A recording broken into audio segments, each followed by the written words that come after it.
কি রে, কই যাস? বাজারে যাই, মাথায় ডিম আছে, বিক্রি করুম।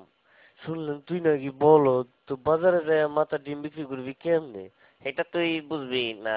তুই অত শুনলাম কম যাস না। আচ্ছা পারলে কত দেখি আমার মাথায় কি আছে, যদি কইতে পারস তো এখান থেকে তোরে আমি 2টা ডিম দেবো। তোর মাথায় আমার মাথা দিয়ে চুলকায়। আচ্ছা কইতাছে, একটু সহজ করে দে। আমার মাথায় যা আছে এটার গায়ের রং সাদা, আর ভাঙলে কুসুম লাল হইতে পারে, আবার হলুদ হইতে পারে, আর কম না, কইলে বুঝে লবি। বুঝে গেছি, তোর মাথায় লেম্বু। তুই আসলে একটা বলদ। হয় নাই, আমার মাথায় ডিম। ইসিরে, এটা আমি সন্দেহ করছিলাম।